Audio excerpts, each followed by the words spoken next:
name's Mark Burgess. I'm the bass player and the singer in the UK band The Chameleons. I don't know if that can be classed as a job. I suppose it is. It's not a proper job, but it pays the bills. The first major band that I was in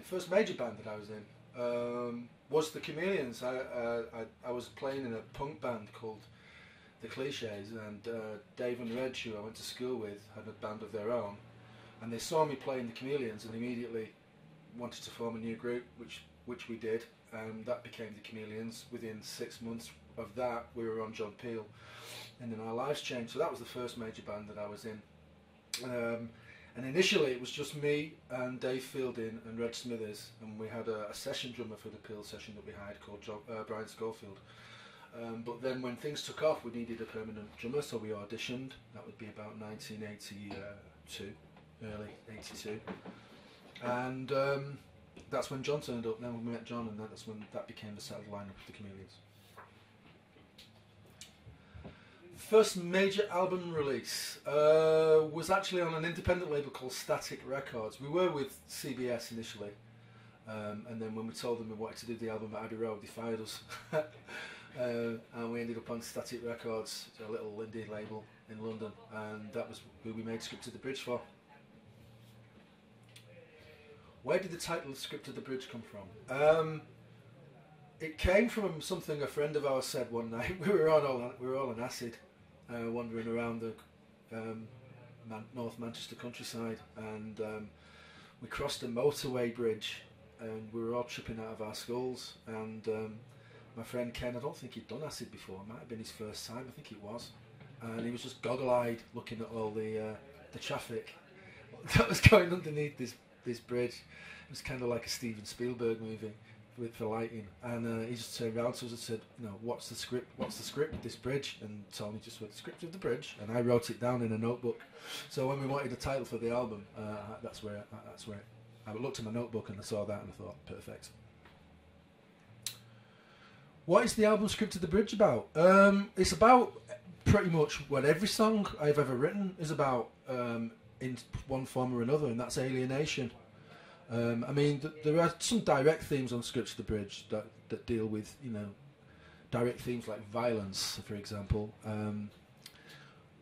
With a person isn't safe, or keeping your shit together in adversity, like Don't Fall. But basically, all of the songs that I write are about a feeling of alienation that I've always experienced my whole life and still do.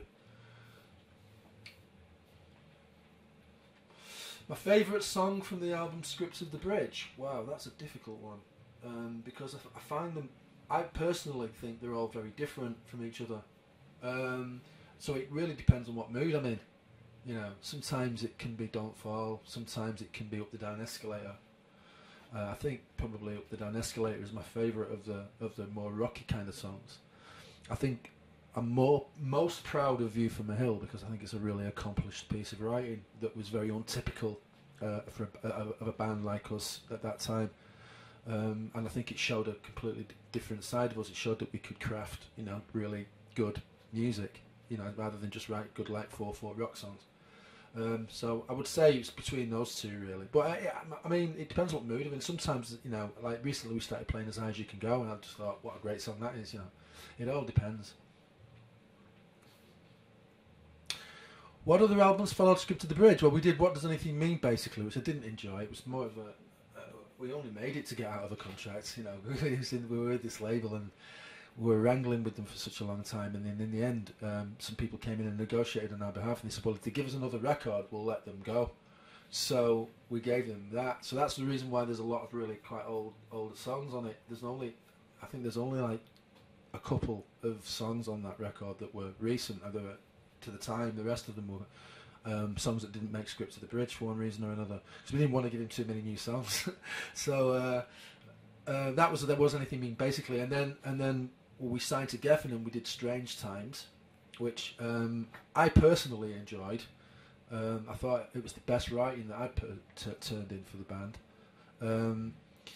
and that was it. Then we were making the fourth album when we split up.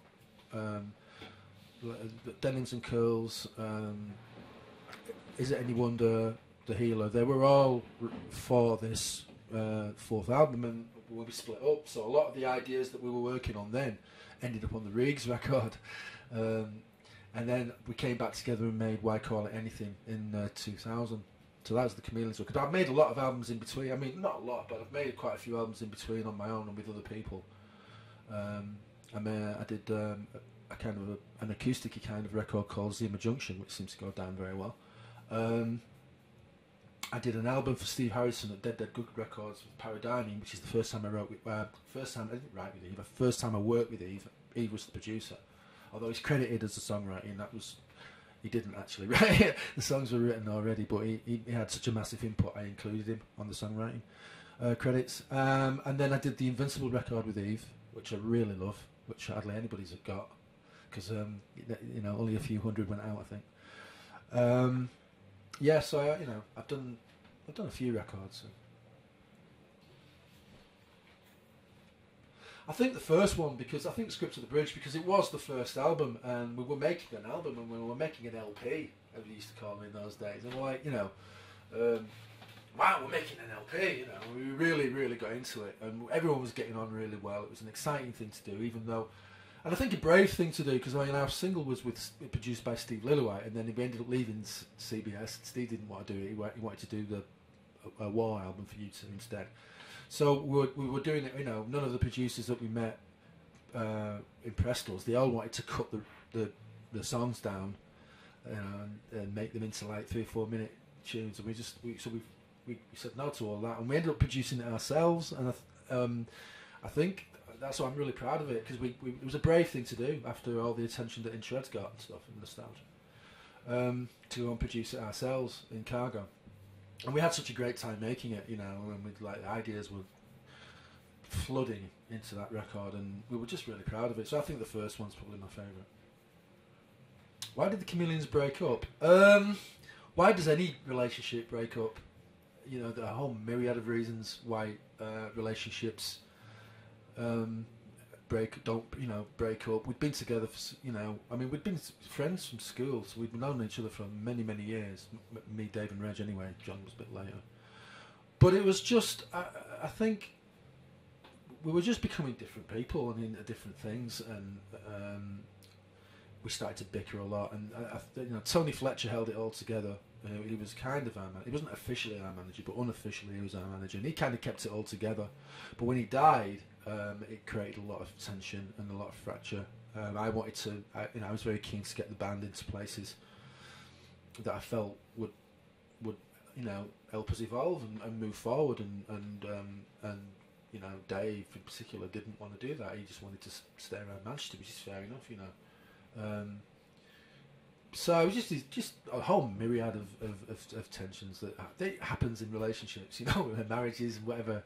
They break up, they sometimes, sadly, they end.